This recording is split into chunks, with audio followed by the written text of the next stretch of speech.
And game number 1 is here. Welcome you guys, everyone, to BadBoy versus FreakinAndy. This is for the quarterfinal series of World Series Empire Wars. World Series of Empire Wars.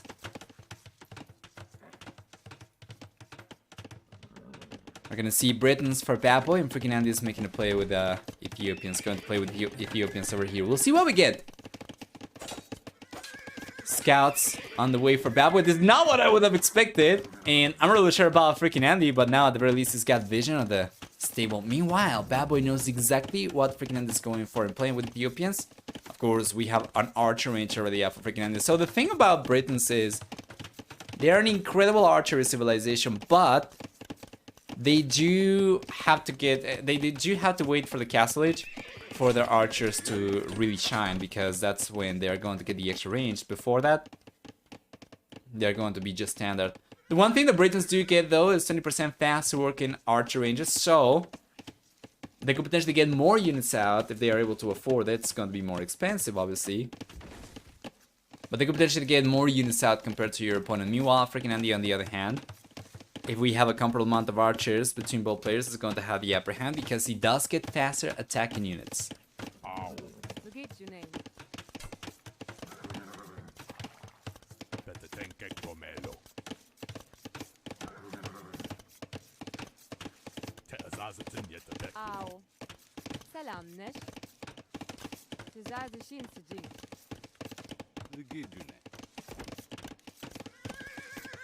There we go, the scouts are coming in. It's gonna try and get a villager. Seems unlikely, since the scouts are very low HP, and actually he ends up losing. BadBoy ends up losing one of the scouts to the villagers.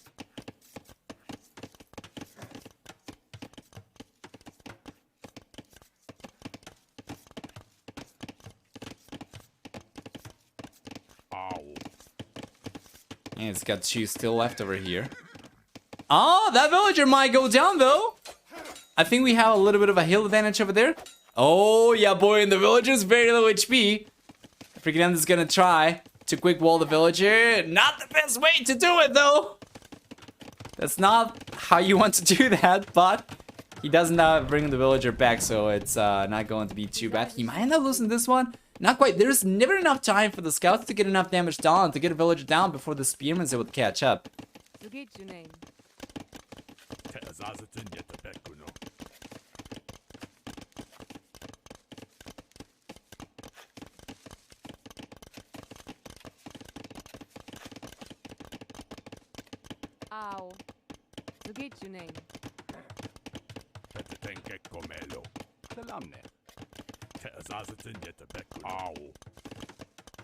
There we go. Castle Age is on the way now. FreakinAndy and for BadBoy, although FreakinAndy is going up a little bit sooner. Still trying to get the villager down. BadBoy is unable to find a snipe at all. The only kill we saw was from FreakinAndy against a scout that we saw earlier from BadBoy, so that's going to be just a 1-0. Current KD.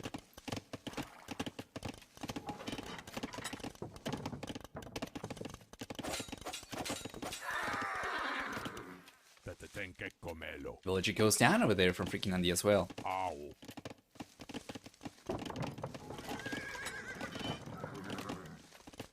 Ow.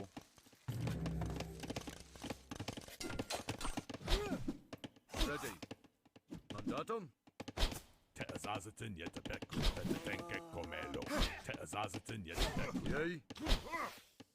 Good job. FreakinAndy is getting to the castle H already. Do we have Balkan Arrow? Crossbowman? Balkan Arrow is coming in, yes. Crossbowman not yet.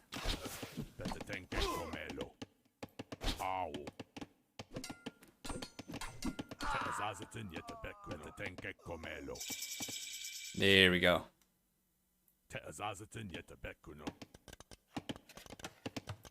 University's coming up over here for BadBoy. So BadBoy is going for Balkan Arrow himself as well, and he does have 2 archer ranges over here. Sticking to cavalry is not really going to be very good for BadBoy. So making a switch over here to archery definitely makes sense, especially with the extra range. Once again, it's in the castle age the Britons really start, you know, the Briton archers really start shining.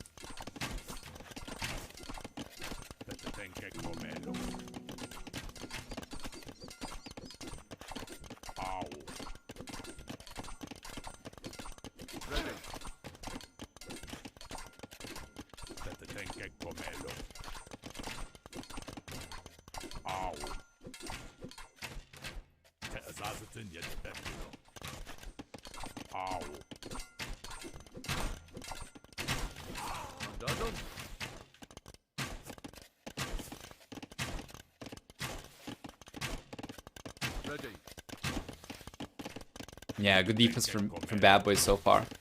Well done. FreakinAndy doesn't really have okay, there we go. Now he's got a villager coming forward. I was going to say he doesn't really have anything going on in terms of forward pressure with Siege. But he did bring the villager forward, so we're going to see the Siege Workshop come up over here. Then on the left-hand side, yeah, we still have some crossbows that FreakinAndy has been just splitting away from his main army in order to keep on putting pressure. He won't do too much though.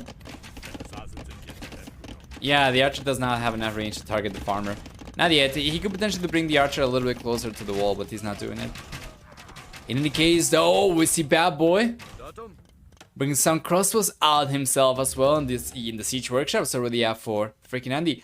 Siege against Britain specifically, like mangonels for instance, is not gonna be the best. Yay. Mandatum. Yay. Ready. Yeah, and Ballistics is coming up now for FreakinAndy, so it's going to be a little bit easier to take the engagements against BadBoy, although BadBoy's got Ballistics himself as well.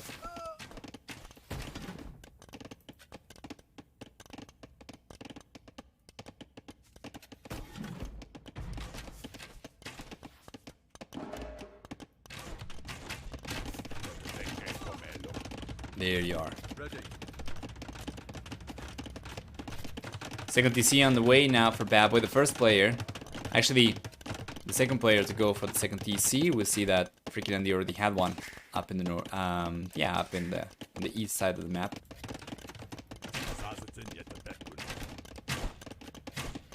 Getting the control for FreakinAndy for the most part.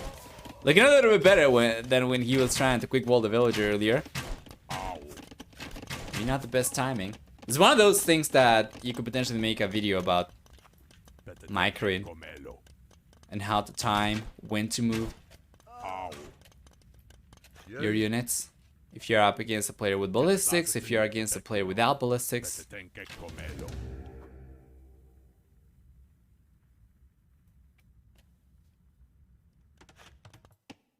Mandatum. Ready. Oh, monastery now on the way for FreakinAndy as well. So if I have to pick a favorite for this series, I would say I'm probably liking FreakinAndy quite a bit. BadBoy, being the incredible player he is obviously not going to make this easy for the Austrian player, but I would say that I have seen a lot more of FreakinAndy at the very top than I have seen from BadBoy in the last year at the very least or so. Which is really interesting. In the last 6 months as well, it's been pretty good for FreakinAndy. He's been getting really, really good. Much, much better than what he was last year, actually. You know, FreakinAndy only started playing Age of Empires with the release of Definitive Edition, so it's been less than 3 years, actually, since he started playing the game, and it's incredible to see him giving these top-tier players a run for their money, for sure. We're on the Scorpions. I would imagine they are mostly for defensive purposes because they are usually not going to be the best for putting pressure. So we do have two on the right-hand side, yes, defending against BadBoy's crossbows. We have one over here that he's going to send back in order to push these crosses away.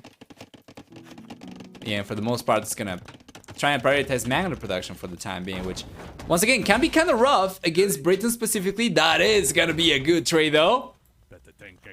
FreakinAndy getting the mantle down over there. Did I say for free even? But The counter strike comes over from BadBoy, taking the Manuel down, making it the 1-for-1 trade.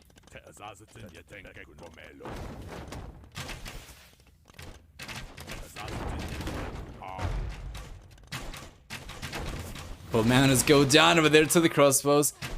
And yeah, the game kind of stabilizes. FreakinAndy is still ahead and working out by just 1 extra villager, 2 extra villagers now. He's got a 30C on the way, but we have a 30C on the way for BadBoy too. And in addition to that, a 40C coming up very soon. Yeah, there we go. FreakinAndy wants to use the Scorpions defensively because how weak they are against basically anything other than archers, and the Magnus can potentially snipe them, and they are so slow, so you don't want to keep those forward. If you then have to bring them back to defend yourself with. So, an extra archer range is coming up for FreakinAndy. Let's take a look at the production potential from both these players. We have 3 archer ranges, and the 4th is on the way for FreakinAndy. Meanwhile, for BadBoy, he's got 2 archer ranges only. Does not losing. Mangonel.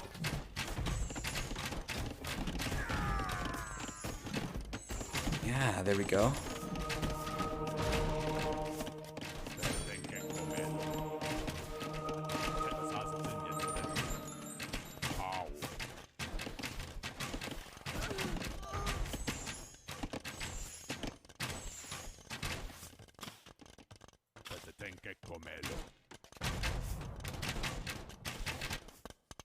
Ready.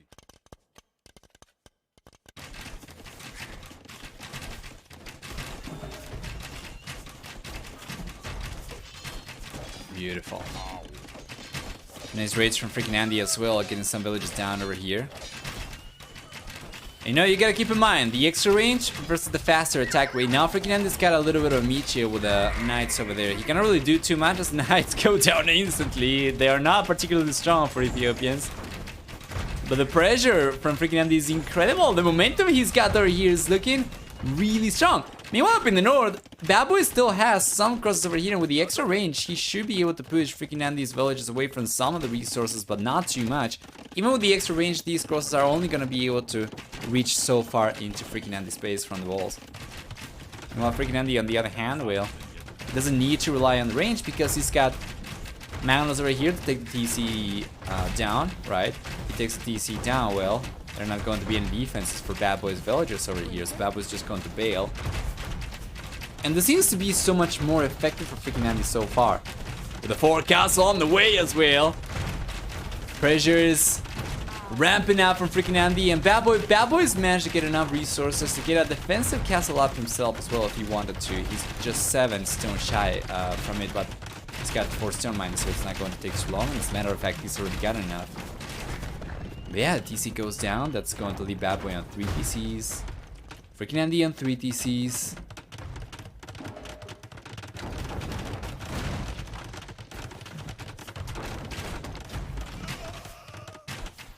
Good control for BadBoy. There's a reason why I don't want to see the Scorpions forward. They are simply not going to cut it. They're just not strong enough.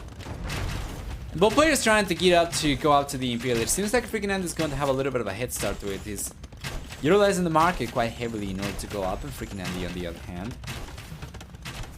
Yeah, he's got mangonels coming out, taking some of the resources away, and right now he doesn't really have the gold to click up.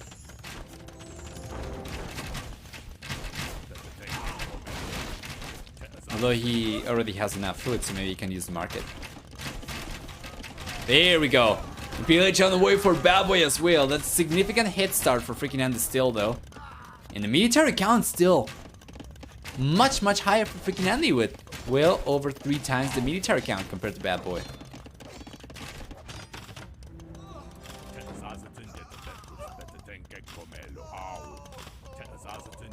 Beautiful.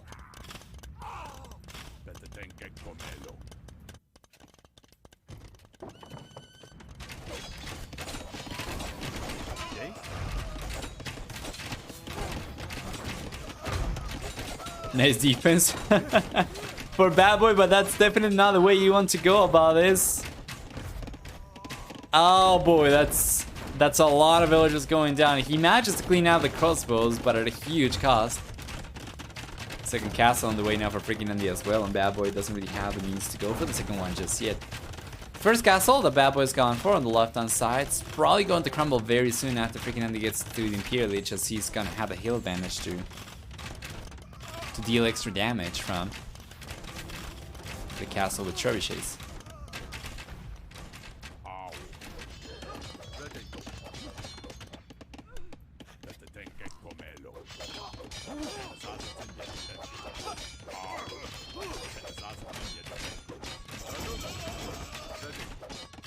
Here we are.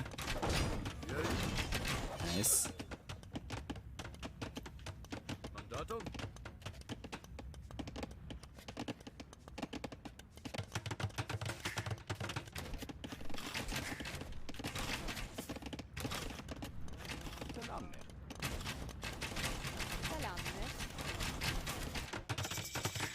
Beautiful. Imperial Lich is here ready for BadBoy.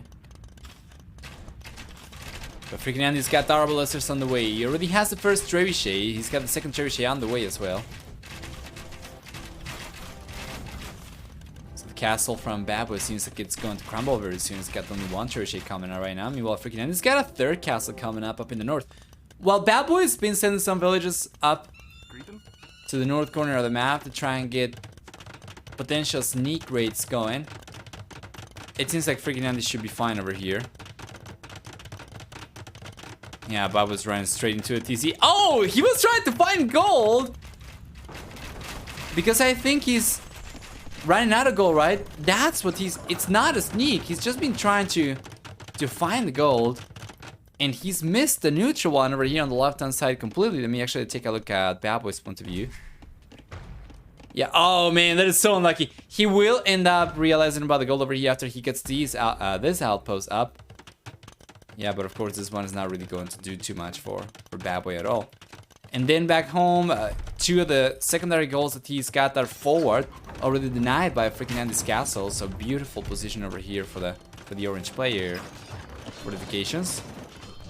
Yeah, and then the only goal that BadBoy's had to work with, which is the main goal that he had to work with for the most part, is just going to be running out very soon. Less than 350 left for it in a moment. So the castle crumbles from BadBoy.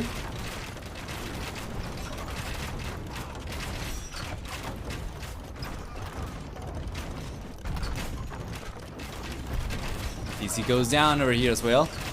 And everything seems to point out at a great game from FreakinAndy over here, resulting in a 1-0.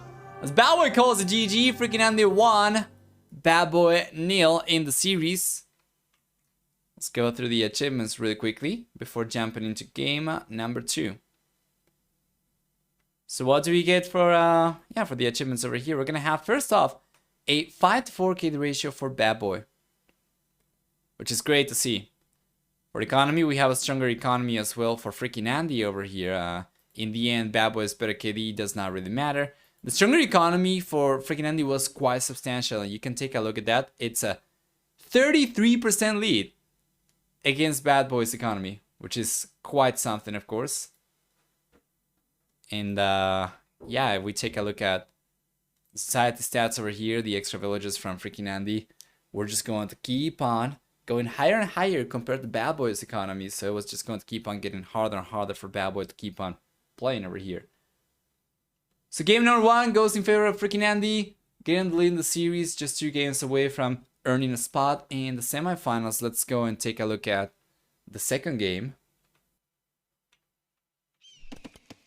Oops. There we go. Welcome you guys then to the next one. And for this one, we have Dravidians for FreakinAndy. Dravidians. Interesting. Going for 2 archer ranges right away from the extra resources. It's Dravidians versus Tatars. Tatars is a very standard civilization for this map. Dravidians, I think I might have seen once or twice before on this map. Let me actually take a look at the Red Bull Wallow maps. Let's see how things are looking like.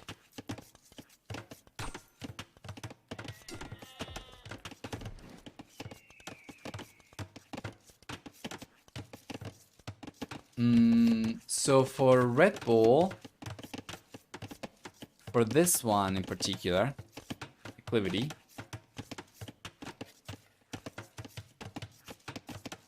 we have had Britons and Tatars be the most picked civilizations by quite a bit. They're actually almost tied for the first place. Aztecs, Ethiopians, and Mayans have been the third, fourth, and fifth most picked civilizations. So nothing about Dravidians over here. But it could be really good. With 2 archer ranges that you're able to go for from the get-go because of the 200 additional food, wood that you start with. It increases your production potential compared to what your opponent can go for, so we take a look at BadBoy. BadBoy's not really gone for much of anything. But if he had tried to go for a stable, for instance, that would have been just the one stable, right? And then he would have had to wait a little bit more before getting the archer range up. Well, FreakinAndy goes from the get-go for 2 archer ranges. And even if your opponent was able to keep up with production building creation, so even if they were able to go for 2 production buildings from the get-go, the same as Dravidians, the extra resources will still result in extra units coming out from FreakinAndy.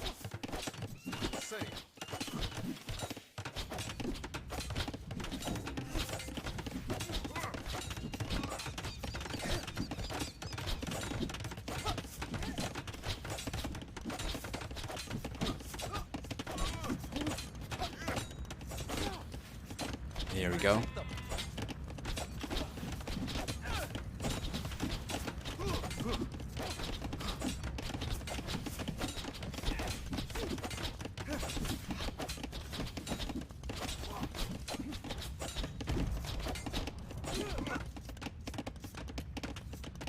Beautiful. BadBoy's defense over here has been fantastic. He managed to get the extra layer of houses behind the wall, so he's just gonna be on his way to the castle age.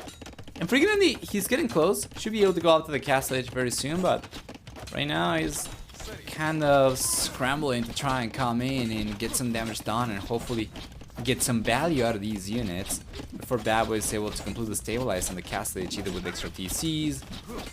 Actually no extra TCs. He does not have the resources to go for it. Instead, he's probably gonna try to make a play for cavalry archers, I guess. Oh, he's got a stable. I mean, he needs it still, even if you want to go for cavalry archers, but he already had one. So, because of bloodlines, he will need it anyway, right? But he already had one, so this is gonna be the second stable. Interesting. This is not what I was expecting from BadBoy at all.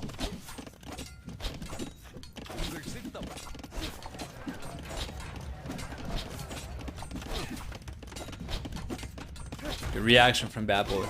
Pretty expensive walls, to be fair.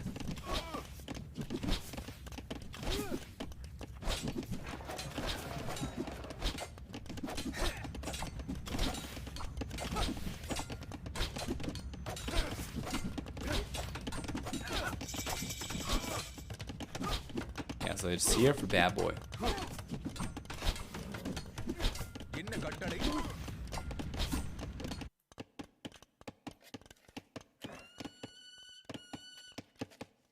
என்ன கட்டளை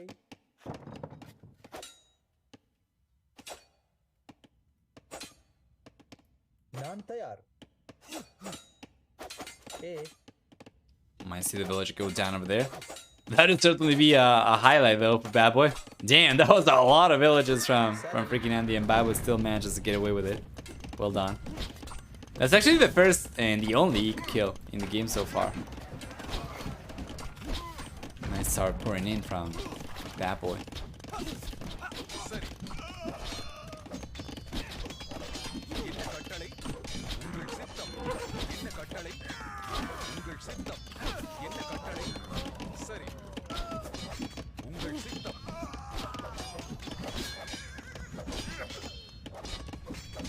Here we are. Good cleanup. FreakinAndy doesn't really have too much left over here anymore.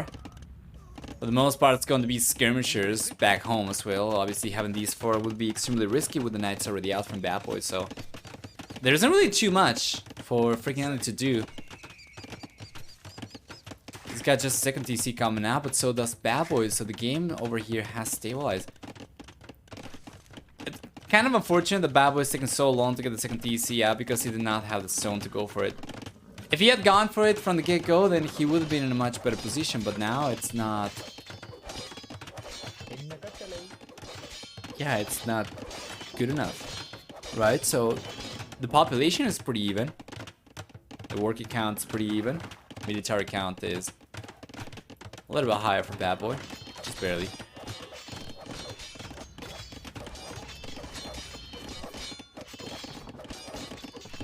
Hey guys, go Tatters!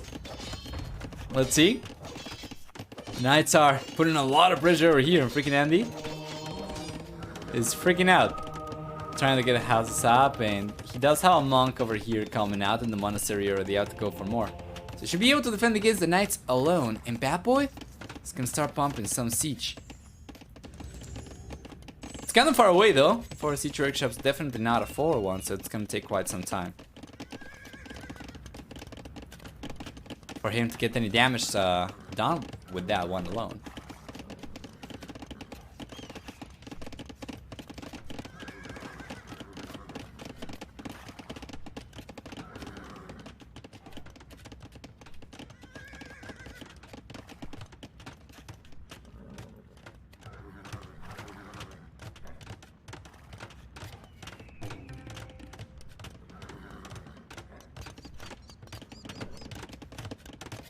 Here we are, wheelbarrows coming in for FreakinAndy as well.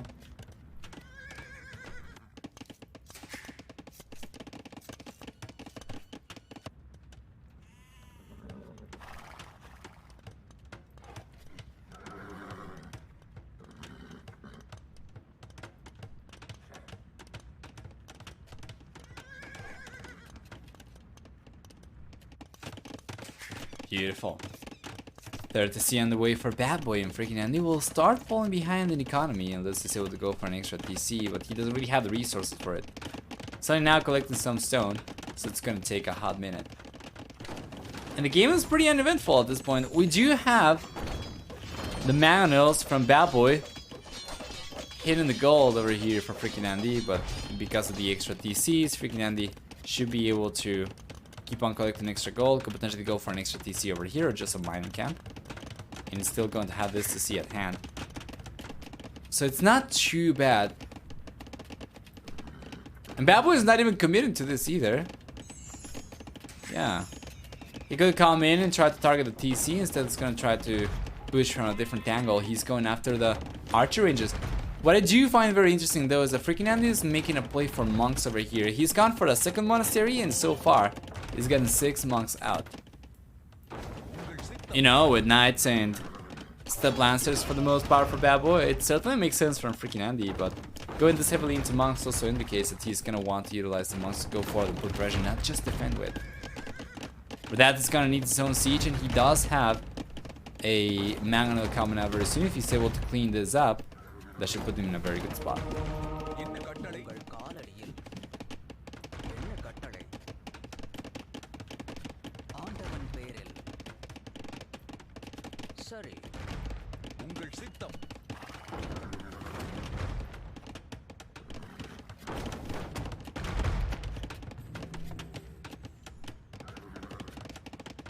Right? FreakinAndy balances his economy to keep the TCs working. BadBoy, on the other hand, he's got the 30C, the 4TC actually coming up, and he's struggled to keep all the TCs working though. He's gotten 3 TCs already up, but he's only ahead by 4 villagers, and he's gotten a lot of extra TC time compared to FreakinAndy as well.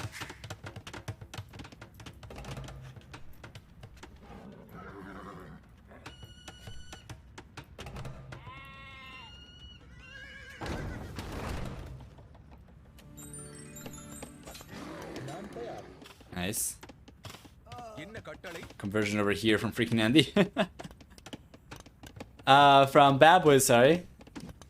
Unlikely to achieve much of anything. He's just gotten spotted over here. It's fine. And he can make a play for this goal as well, which for whatever reason he hadn't gone for earlier. It seems like he didn't really know about it. He's only now realized about it, so that's probably why he decided to go for the TC over here instead. But yeah, the surrounding areas of this map, they're always going to be populated by gold, so you're eventually going to find something no matter what. Some villages going down though from FreakinAndy. Oh, he had more than 15 villages around this area, so he ends out taking a few losses. And BadBoy thus extends his economy lead உங்கள் சித்தம். to 9 extra workers compared to FreakinAndy.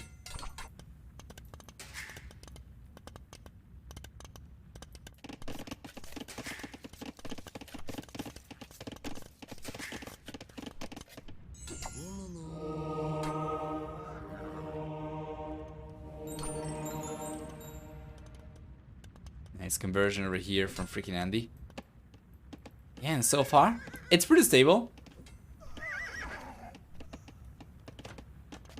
FreakinAndy is gonna get the pushback going though after defending successfully against BadBoy's push. Now he's gonna be the one putting pressure on BadBoy. He pulled all the magnets back. 4 castle even on the way for FreakinAndy. BadBoy should be able to go up to the Imperial Edge faster compared to FreakinAndy. And he's been collecting stone quite heavily, so we'll see a castle come up very soon for BadBoy as well.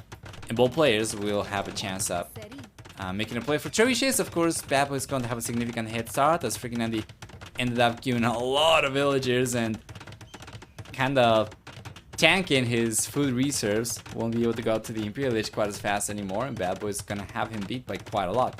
The question though is, where will BadBoy go for the castle? And it seems like he's going for the castle on the right hand side. Very far away of everything. So I don't know what that's about. Hey Chucklin, what kind of tournament is it?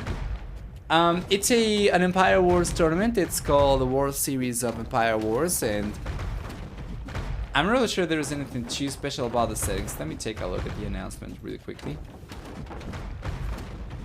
World Series of Empire Wars is a 1v1 Empire Wars tournament that aims to give Age of Empires 2 players of all skill levels a chance to try their hand at Empire Wars and to play on the same settings that will be used by the 16 expert players of Red Bull WSEW Legacy. So basically it's like a visible cup for Red Bull WSEW Legacy by the looks of it. Just the same settings.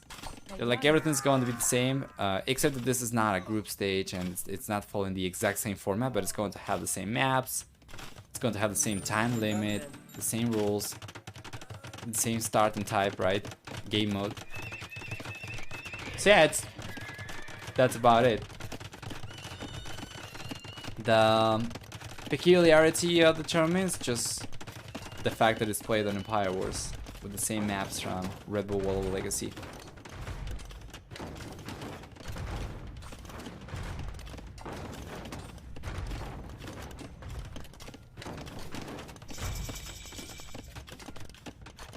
Song is banned from all tournaments. I don't know. Where did you see that? I haven't heard about it.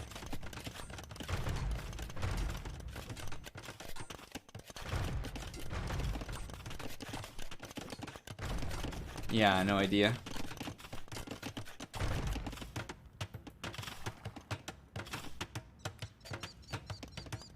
I know that some other players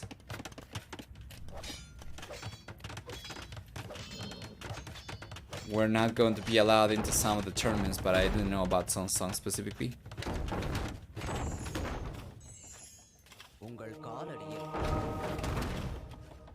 But yeah, once again, I'm really sure. Let me know where you got that from. Nice defense for BadBoy, taking on the monks. Yeah, and FreakinAndy managed to get the guard tower up, but that's about it. He's got another one coming up on the right hand side, so he's just trying to get a surround going against BadBoy. He's been able to get away with it for the most part, but not too much. Especially now that BadBoy, he's got the trebuchet on the way. He should be able to take care of these guard towers easily. Yeah, and FreakinAndy's got more military units for the time being, but that might not be the case for much longer. We have a Zarna on the way for BadBoy.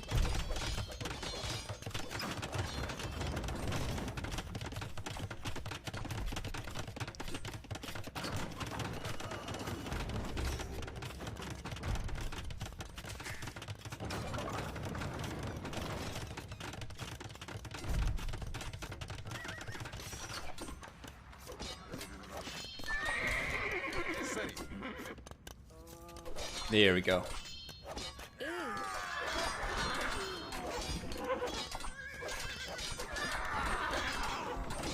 So far, so good. FreakinAndy's momentum over here continues.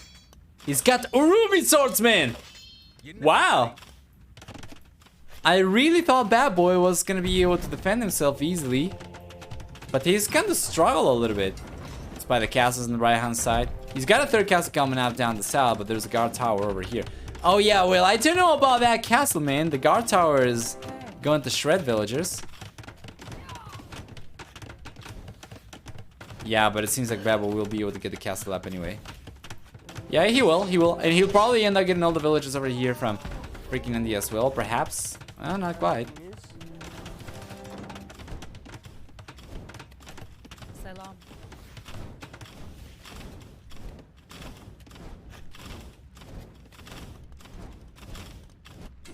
Is that so, Shakman? Certainly seems like it. No other units got a whip.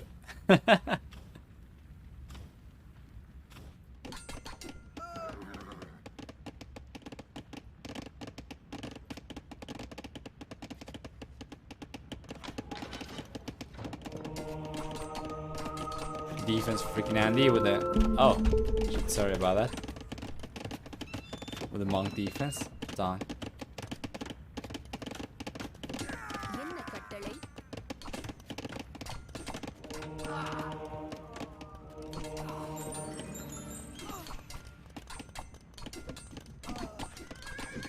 Here we are.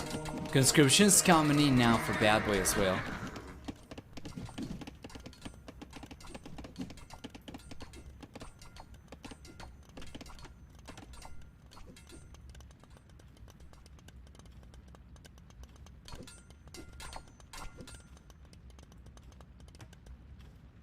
Beautiful.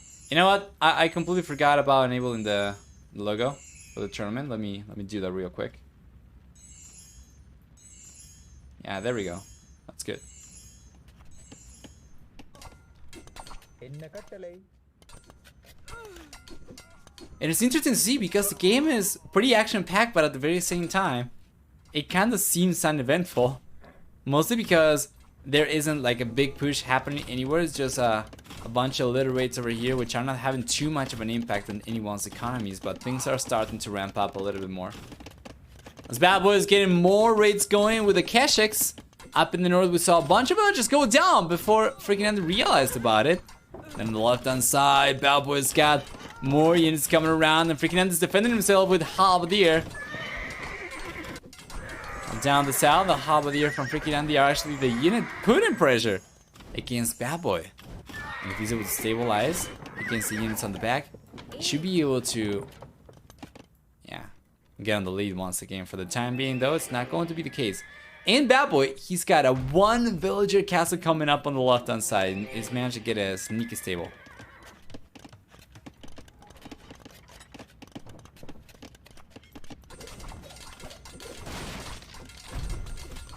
Keshik armor, interesting, simple, beautiful. It is.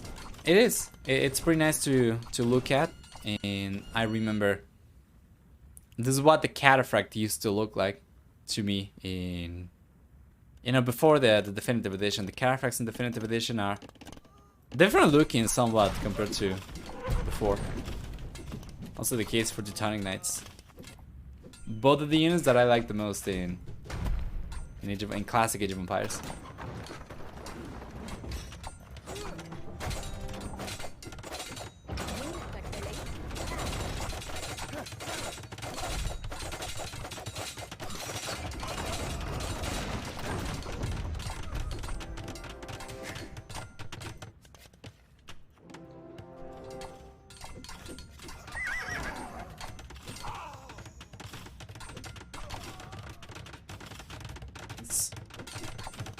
BadBoy's castle's coming up over here, and then the left-hand side castle is still coming out with a one villager.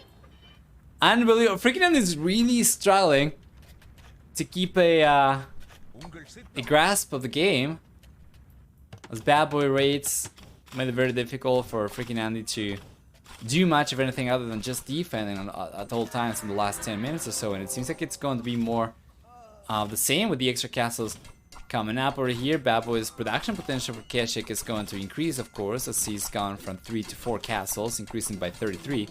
And then the next castle is going to come up over here, and that's going to be a 66% increment in production potential compared to just a few minutes ago. So BadBoy's Keshik production over here should be pretty strong. As long as he's able to secure the resources, he needs to queue the castles up. It's going to be pretty difficult for FreakinAndy to defend himself. So far, the orange player has been going mostly for villagers, and he's got just a few defensive military units that are simply not going to suffice. I mean, 30 halberdiers sounds like a lot on paper. But you gotta keep in mind that the units lack of mobility, means that he's gonna have to chase the Keshiks, and BadBoy is always going to be in the driver's seat. As long as he's paying attention to the Keshiks and to all the raided units he's got, and then he should be able to pretty easily outpace the halberdier and just keep freaking, FreakinAndy's economy in shambles. And he got the castle up. He got the castle up. He's going for a 1 villager TC now as well, which will allow him to keep on going for extra castles, of course. And FreakinAndy seems to be kind of, once again, freaking out a little bit, falling apart as BadBoy is looking very strong.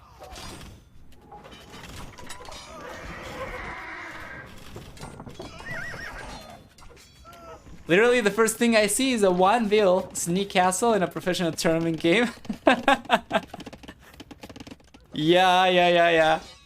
You gotta appreciate the big little things. And BadBoy is actually getting away with it, which is even more remarkable, of course. Does he have any Keshiks coming out from this one? Yeah, he's got some. Plus the stable, he's got Hazard. It seems like BadBoy's game to lose is going to result in an equalized series, which is going to guarantee a 4-game series, at the very least, which I'm very much looking forward to. But yeah, I don't see how FreakinAndy comes back from this position. It's just being on the back foot for the entire time, playing defense against the non-stop raids from BadBoy. Hey, Ginger Beard as well. Hi and welcome. How is it going? Hope you guys are doing alright. Let me pause this. It seems like the stream went F.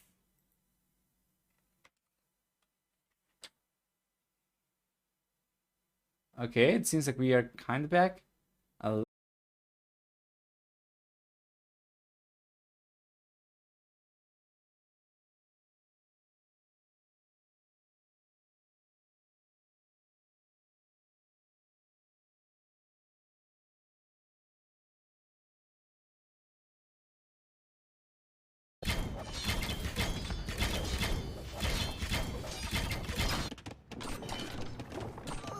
Here we are. We're back? Nice.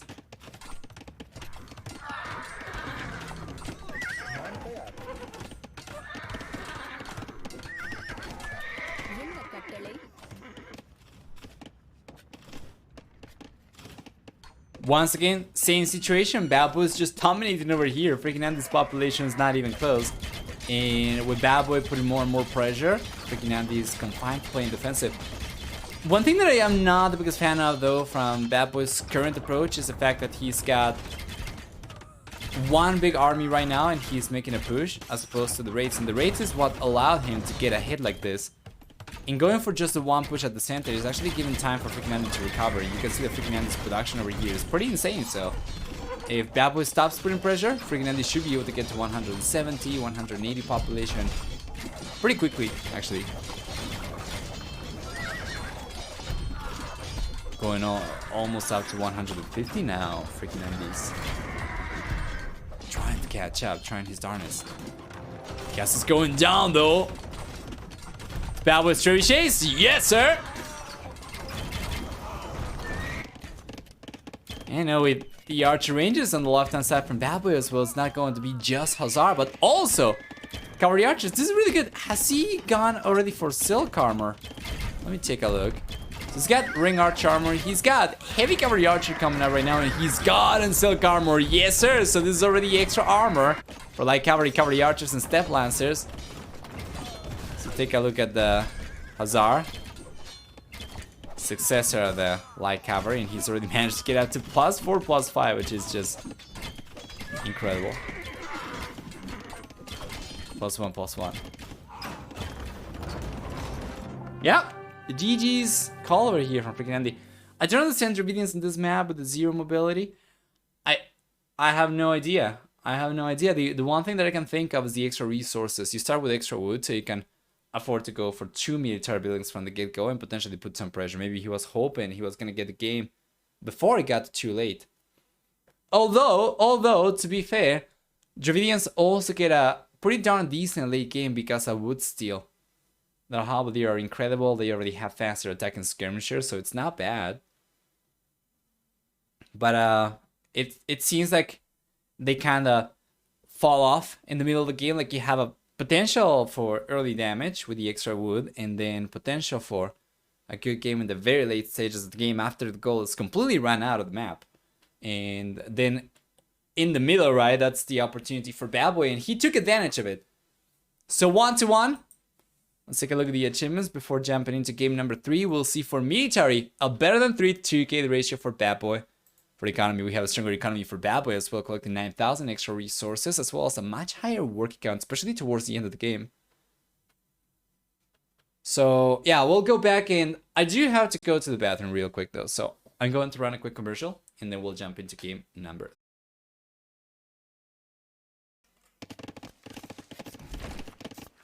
And there we are. There we are. Game number 3. See who gets to lead the series over here. We still have 4 games guaranteed at the very least.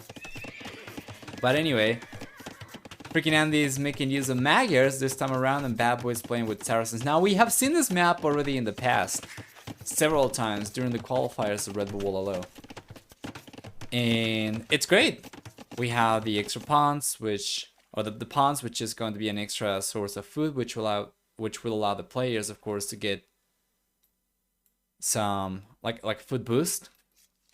We have the center as well with plenty of extra berries too, so you can make your choice. Do you want to go for berries? Do you want to go for fish? In any case, we get a stable up from BadBoy first things in the game, and then for FreakinAndy we're gonna get a stable for him as well. And just now I see the new setting for the highlight filters, which is very interesting. It doesn't really seem like it does too much though. It just makes it a little bit smaller. It probably should be like the default look of it anyway. Well, anyway,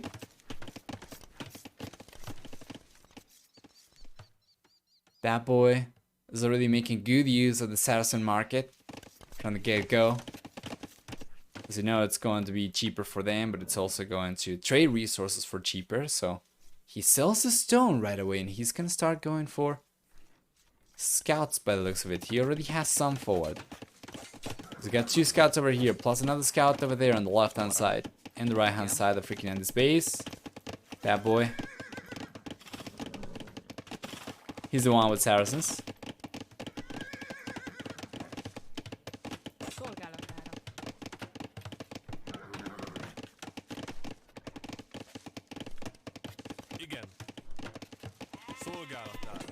So far, he's taking a little bit of free damage over here, and has been able to get a single villager though. Oh, and FreakinAndy with the stone scouts forward actually manages to get the spearman down. He's gotta be careful though. He still got chunked for a lot of HP. But that's just what you're able to go for once you're playing Magyars and you get forging for free. BadBoy had to pay for it, but he did go for forging. So it's going to be the exact same scouts for both these players. And right now, the game's neck and neck. Military, the villager counts very, very close. BadBoy though has been able to get ahead in economy because of the market. He's gonna be the first player to get to the castle age, and by quite a lot. Meanwhile, FreakinAndy seems to be going for a dog up in the north. And I don't know about this. BadBoy is going to have him beat to the castle age by quite a lot. There we go. FreakinAndy is going for the dog a little bit further forward.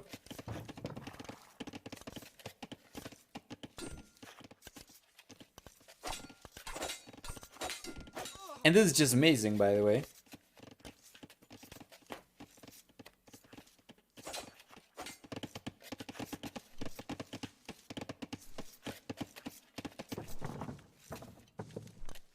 Guess that should be on the way for FreakinAndy very soon as well. And so far, BadBoy is getting away with the most of it. Even if the KD is a little bit better for FreakinAndy, BadBoy is the only player who's been able to get a villager so far. And he's completely walled off as well. While FreakinAndy, on the other hand, not so much. It's still open, I think. Yeah, in front of the TC, that's not the worst spot to be open in. But if we take a look at BadBoy, BadBoy's completely closed off, making it effectively impossible for FreakinAndy to sneak in without having to breach through first. So yeah, Castellage is on the way now for FreakinAndy as well, but there's a significant head start to it from BadBoy.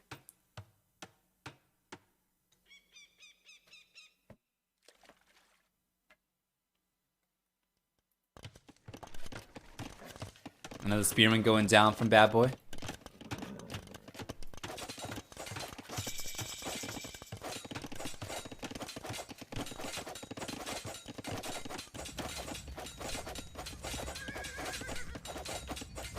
Here comes the army from the bull player plus the spearman.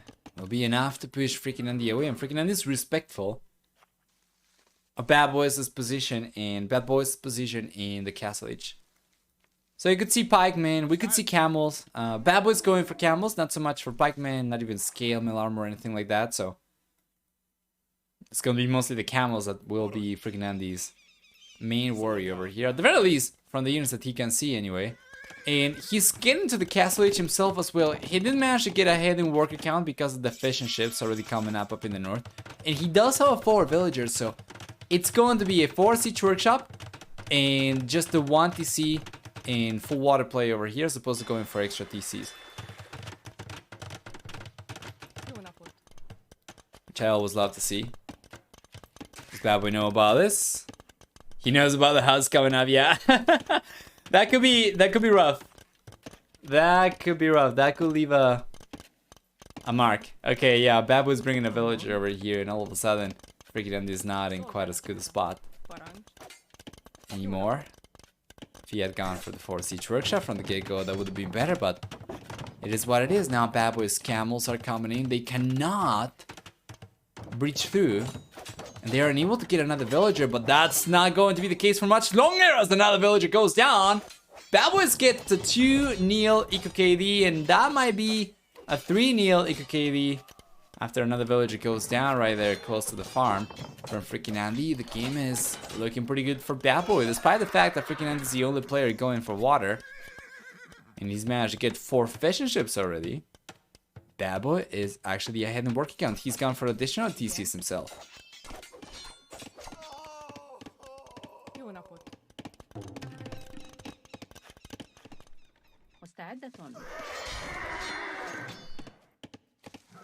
Beautiful. Second TC's on the way for FreakinAndy. Well, this kind of makes sense. I would like to see a 4 siege workshop with the villager that he had, but he ended up losing the villager over here already. So if he's not able to start putting pressure from early on, and BadBoy's already got an extra TCs, and let me take a look to see if FreakinAndy knows about... Yeah, he knows about, at the very least, the second TC, right? He knows that if he tries to make a play for the push, it might be coming in a little bit too slow, especially as he spent a lot of resources trying to make a play for water, so... He's got the extra TCs. Ideally, he would want to go for more than just 2. But the fishing ships are certainly going to alleviate some of that eco pressure. This is going for a fishing ship at the same time as he's going for villagers.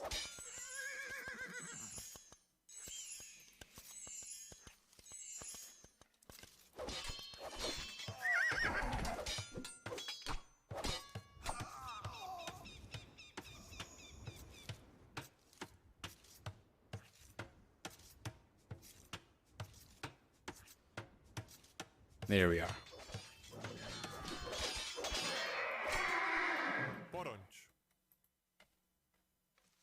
Nice.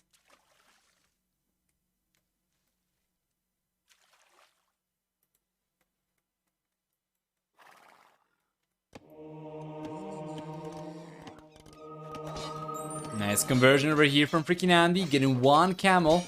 Loses the other monk though, so it's gonna be 2 monks for 1 camel. Probably not the best conversion he could have gotten. Probably not the best trade he could have gotten. BadBoy managed to get a sneak dog on the right hand side, but FreakinAndy's already aware of it. On the left hand side, there is nothing like that coming up from BadBoy, not even a 4 villager. And if he were to go for it though, FreakinAndy would already have a fire galley over here to fight that off. So the game has stabilized.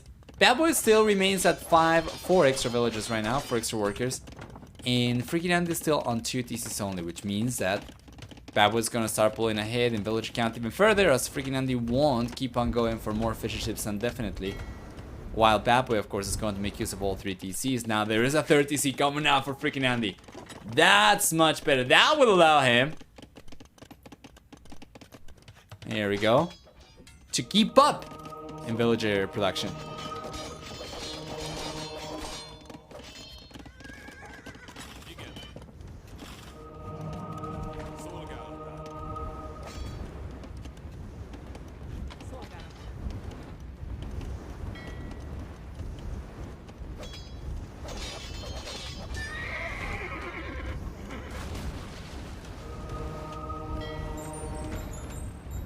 There we go. BadBoy doesn't now getting a few fire galleys out over here. Doesn't seem like FreakinAndy is paying attention at all though. Otherwise, he would have been able to get a much better trade here in the end. He should still be able to clean this up for the most part, but with BadBoy's extra fire galley coming out, then FreakinAndy is most likely going to end up getting pushed away. 4 TCs coming out for the orange player though, so even if he gets wiped out of the pond on the right hand side, he should be able to catch up in worker count for the most part. Once again. Yeah, there we go. FreakinAndy realized about the water, but way too late. And he's got more fire guys coming out, so he's not giving up on it. It's just that he cannot really do much of anything. Let me see if I can get the title of the stream. No, I can't. I'm gonna have to do it within the browser. It's all cool though. That's just going to be an issue for future Nova once we get to the 2nd series. Oh, the 3rd series of the day, actually. 2nd series of Empire Wars.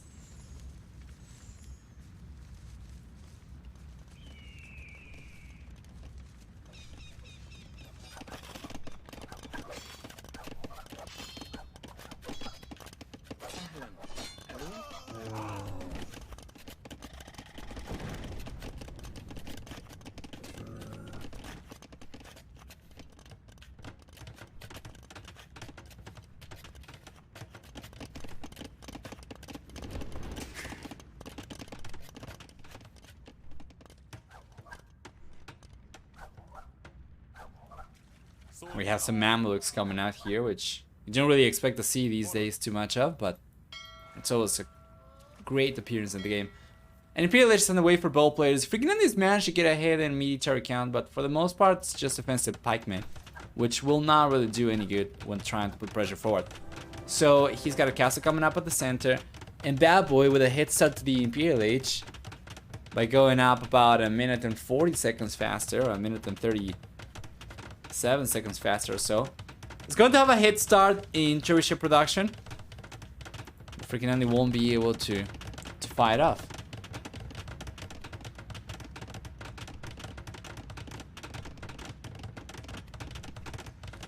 Ferris coming in now for FreakinAndy as well. Miners do not get the best monks at all. He does get redemption if I'm mistaken, but he does not get atonement. He does not get faith, for instance, for the Magyars.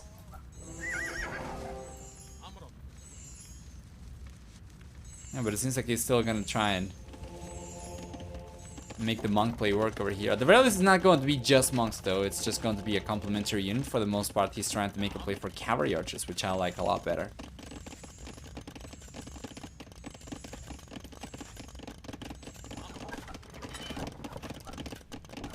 So BadBoy's got chemistry arbalisters on the way. It's gonna be arbalisters versus cavalry archers.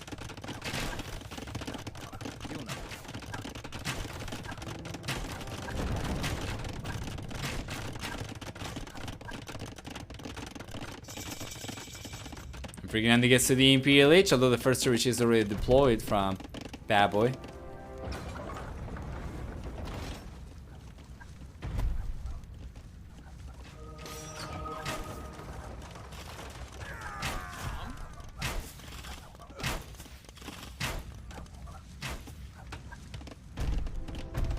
Doesn't seem like FreakinAndy will be able to keep the castle up over here for much longer. He does have some villagers coming over to try and repair it, but he doesn't really have a lot of stone to go for it.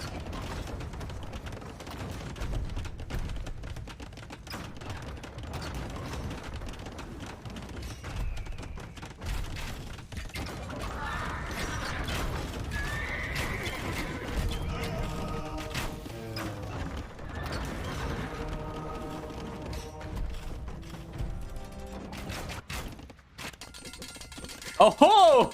What is that sneaky TC from BadBoy? He tried to get on the right-hand side. He got spotted right away and freaking sent all the pikemen over.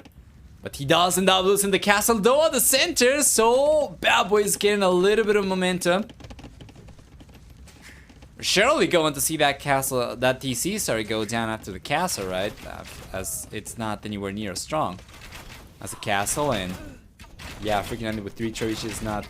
Sorry, against 3 trebuchets is not going to be able to defend or to keep the TC out for much longer. He does have his own trebuchet coming out over here, but doesn't seem like he'll be able to achieve too much of anything. The great thing about BadBoy's army as well is that crossbows alone or arbalesters alone for Saracens are so much more effective compared to other civilizations.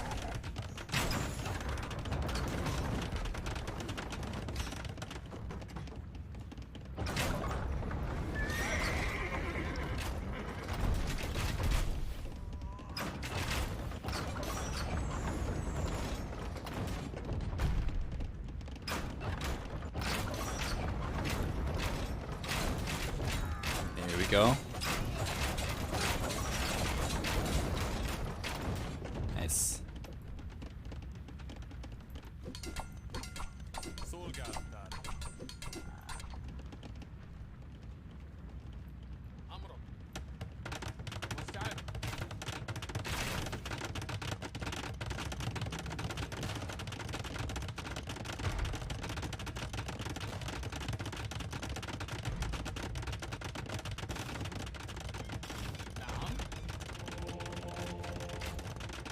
Racers coming in now for FreakinAndy as well as elite skirmishers, but BadBoy's momentum is gonna be pretty hard to stop. The arbalesters alone are shredding the TC down to pieces. BadBoy's just gotta be careful not to stay within range of the TC. This is just the kind of stuff that you expect to see with Saracens or Saracen allies. Meanwhile, FreakinAndy, he's got the cavalry archers coming forward. Cavalry archers, but also pikemen as well, so he's gonna send everything he's got forward. Try and get as much damage done as possible over here, and they're just going to kind of trade bases, so to say. But the difference, of course, is there's a lot of siege over here from BadBoy to accelerate the process. Meanwhile, FreakinAndy, on the other hand, has got just the units, so he might be able to get some villages down over here. If BadBoy is not paying attention, he might be able to get some, yeah, some picks here and there, but it's not going to be anywhere near as strong as BadBoy's push. The arbalesters from Saracen, these units do not really need siege to get good damage down, probably just against the castles, right, against the fortifications, but with the trebuchets, that's not even going to be an issue for BadBoy either, so he should be able to get the castle down. Hey, Captain Cookie and Theo, hi guys, welcome, hope you're doing alright. I've been streaming for quite a while actually. This is going to be the 4th hour mark, it's just that the stream went kaput before this game. And it took me, I don't know, 20 minutes, 15 minutes to reconnect. A lot of troubleshooting. Still do not know what the reason for the stream going down was, but at the very least we're back up.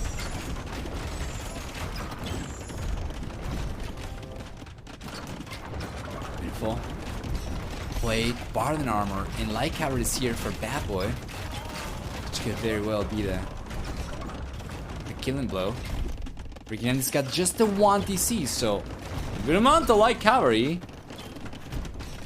will suffice to take the game over here for BadBoy. After all, unless FreakinAndy was able to get a good amount of pikemen around his base, he's not really going to have the defenses necessary to keep all his economy working. feel like cavalry over here, and there we go. The light cavalry is coming up, and take a look at this. FreakinAndy's got so many villages exposed. 35 villages over there. There's a cat, like a contingency castle he's going for over here. BadBoy. He's going out the skirmishers, and he's got to start putting pressure forward.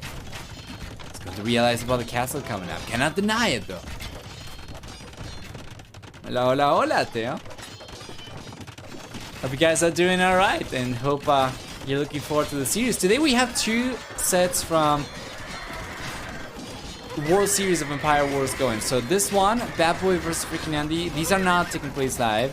We are using recorded games to go through these. We're gonna cast 2 quarterfinal series today, so that's going to be best of 5. And before we made the switch to World Series of Empire Wars, we cast the RMS Series 2 show match featuring Barros and Mihai, that I wholeheartedly recommend you go back and watch because it was an incredible series. We saw some amazing maps and we saw some incredible gameplay, honestly.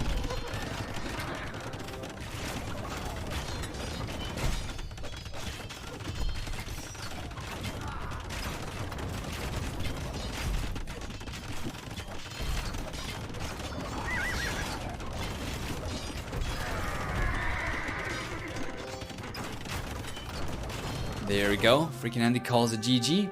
And BadBoy gets the lead. After a strong start in game number 1, FreakinAndy is kind of falling off over here a little bit. We'll see if he can catch up in game number 4. For now, it's looking pretty good for BadBoy. And game number 4 is going to be match point already. So going through the achievements, as we usually do, and taking a look at military first, we're going to see a very nice KD for BadBoy, approaching 4-3. In addition to that, and for Eco, we see a stronger economy for BadBoy as well. So better KD, a stronger economy, and while the worker count was not quite as high as FreakinAndy towards the end of the game, the momentum was there for BadBoy to eventually get villager lead. So let's take a look at. Let's go back.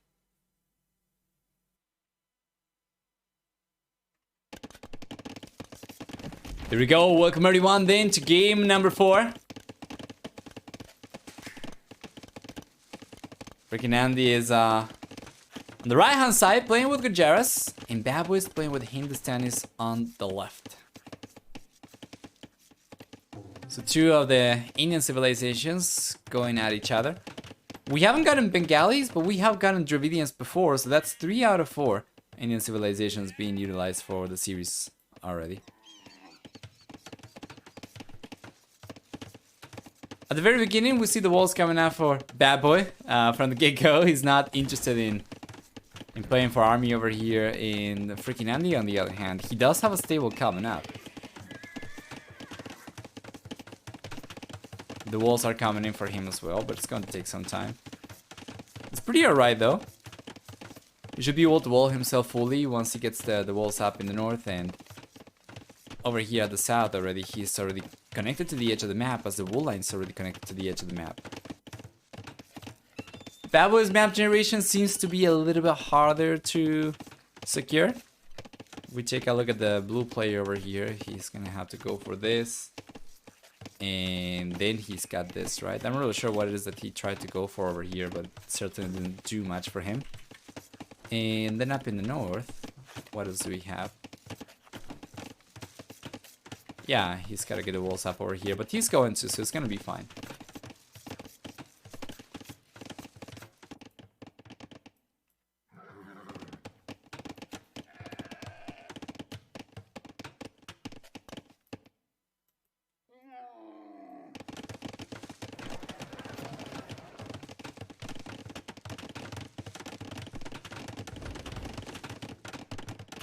Scholars coming in now as well for FreakinAndy, and it seems like nobody's really making a play for military match at all. Like BadBoy, he tried to get the walls up ASAP, and FreakinAndy, he did go for the stable, but he got just the 1 scout out. Also, he's got the camel scout forward.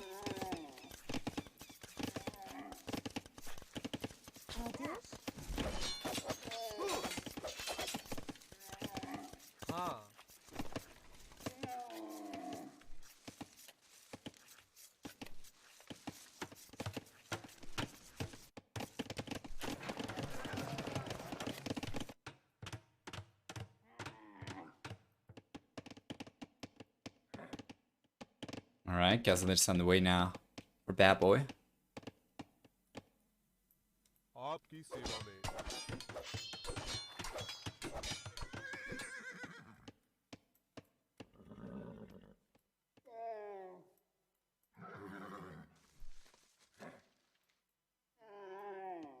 तमारी सेवा में हाजिर There we go. Castellet should be on the way for FreakinAndy as well. But BadBoy's got a significant head start to it already. And once again, though, no military production whatsoever. Just the barracks he begins with. Oh, he did go for the stable. There we go. He does have the stable. And he's just got an extra scout out. Beautiful. Now this I like to see a lot better. He's sending villagers up in the north. But FreakinAndy's there with the spearman. He's got to realize about this. And BadBoy wants to get the spearman down because he doesn't want FreakinAndy to know where the villagers are going. And of course, FreakinAndy knows the general direction. They know he knows the villagers are going up to the north. But by keeping the spearman alive, he'll be able to see exactly where the TC is coming up from BadBoy, or where he's hoping to get the TC up.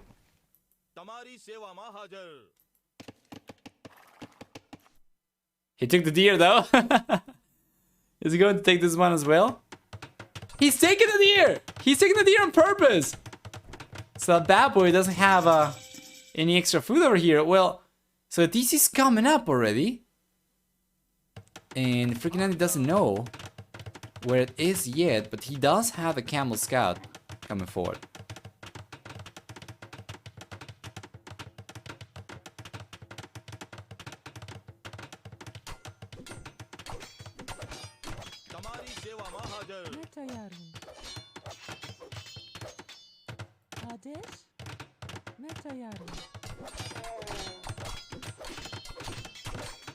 There we go. Nice.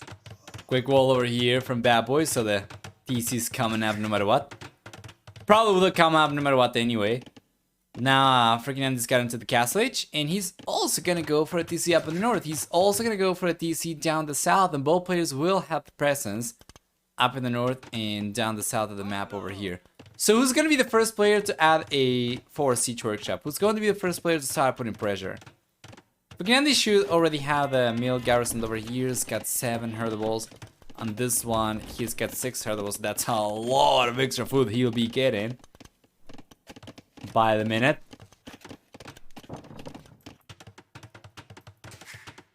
And BadBoy, on the other hand, he's saving resources when going for extra villagers.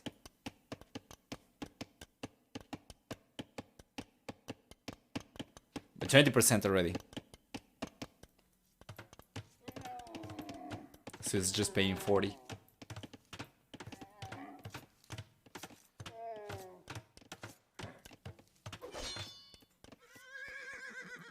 You know, that's actually going to be extra food for BadBoy compared to the food that Gujaras are getting from FreakinAndy. Well, I think so anyway.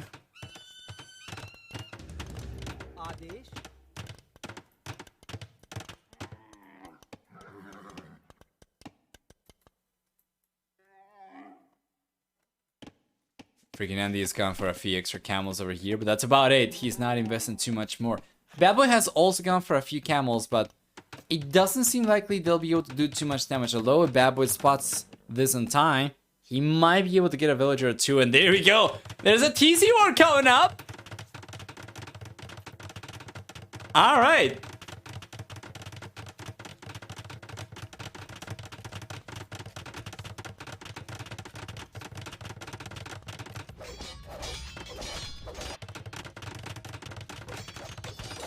Beautiful. Oh. What? Yeah, that doesn't seem right.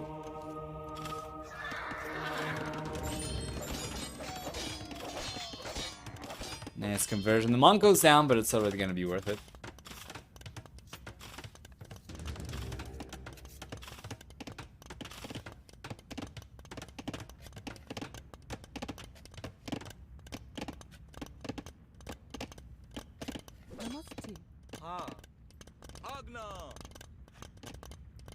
Namaste. Scale bar and armors here already for BadBoy as well, and the Siege Workshop that I was expecting to see from the players is coming up for both these guys. But the Siege Workshop from BadBoy in between the first and the second TC, and the Siege Workshop from FreakinAndy between the first and the second TC. The players are basically mirroring each other. Still though, there's been a little bit of extra idle TC time for BadBoy, and despite that, he's still been able to get ahead in worker count. He does not have Wheelbarrow, which is about to finish researching now, but he's still about 3 villages ahead, which is great.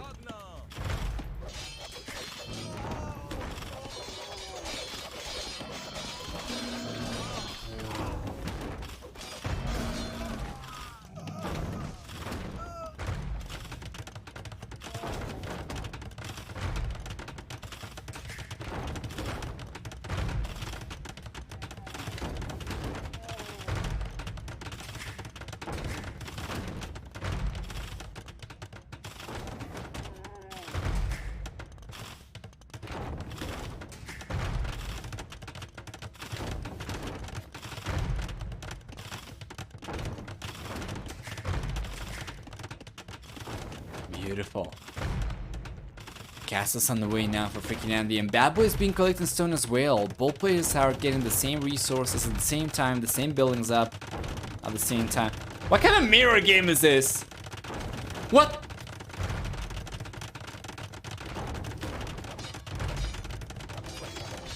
Yeah, we're basically just missing the manual from BadBoy, and that'll be exactly the same from both players, but nice pressure from FreakinAndy, keeping the castles underneath the TC from BadBoy. He might end up denying the castle over here. Not quite. He's bringing the camels once again. Every time that he approaches with the camels, the TC gets garrisoned, and the camels get pushed away. Obviously, FreakinAndy would want to have 2 mountains over here, getting the castle down, getting the TC down fast enough that he prevents BadBoy from garrisoning the villagers, and he can do damage with the camels over here, right? But because the camels are so lackluster as an offensive unit, he does not manage to deny the castle from coming up. So BadBoy, with the castle already up, will manage to click out to the Imperial Age, and FreakinAndy is not even close. Not even close. How on earth is BadBoy going up to the freaking Imperial Age already? It's gotta be the cheaper villagers. Let me take a look at the market use. I mean, both players have been using the market quite a lot. Hot damn, man. This is absolutely amazing for BadBoy, and this was already match point. Don't expect this to be Imp GG right away,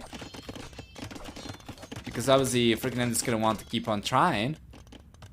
But this is just remarkable from BadBoy, and I was favoring FreakinAndy at the beginning of the series when I was talking about potential favorite.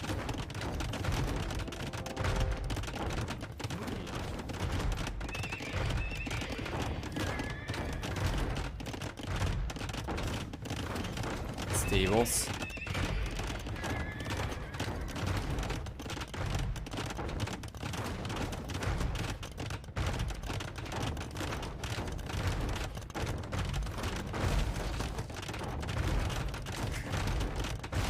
Beautiful.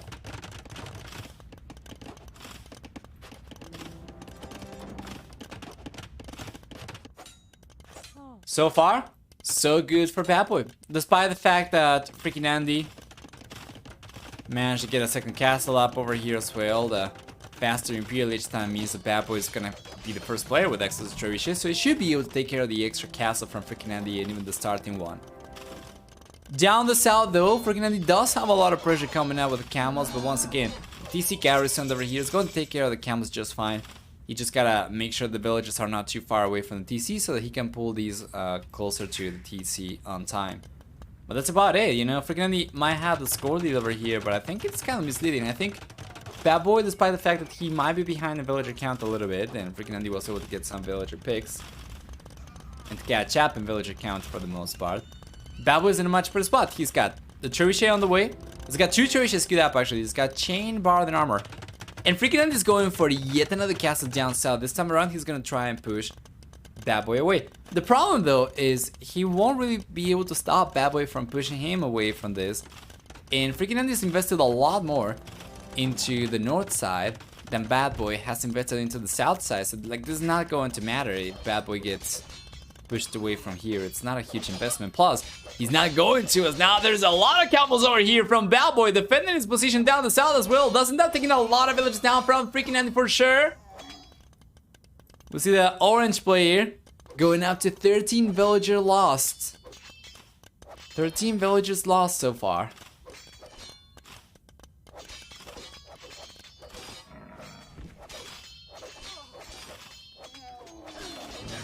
Beautiful.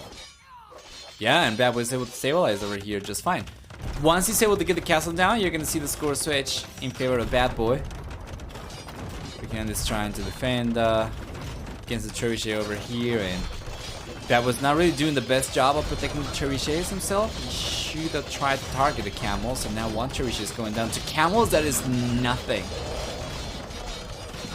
that you're expecting to see over here. Yeah, and fortunately, BadBoy does have another trebuchet over here, so it's not going to be too bad for him, and he deploys the second one right away. How many villages do we have for FreakinAndy over here?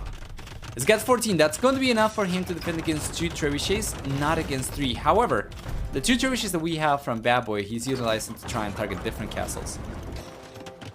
Right hand side, BadBoy does manage to get inside FreakinAndy's base though, getting a bunch of extra villagers over here once again. Meanwhile, FreakinAndy, he's going for the castle again. He's going for the castle forward down the south. And doesn't seem like BadBoy's got the ability to defend against this anymore, so he's just going to bail. But once again, it's not bad. BadBoy didn't invest anywhere near as much down the south over here as FreakinAndy invested up in the north, so as long as he's doing better up in the north, it's still going to be so much better for the blue player.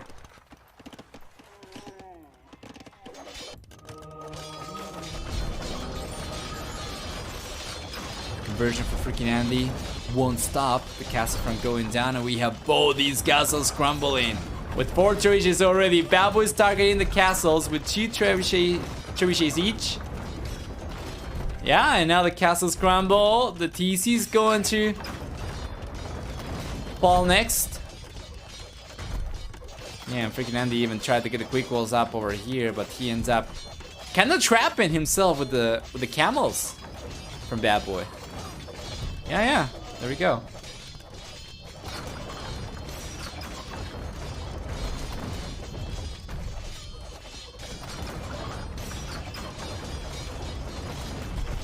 Beautiful.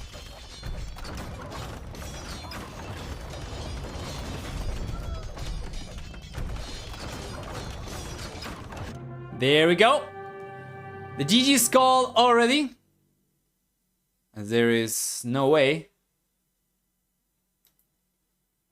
Yeah, for FreakinAndy to keep on going anymore. BadBoy is gonna be the one to move on to the semifinals with a final score of 3-1.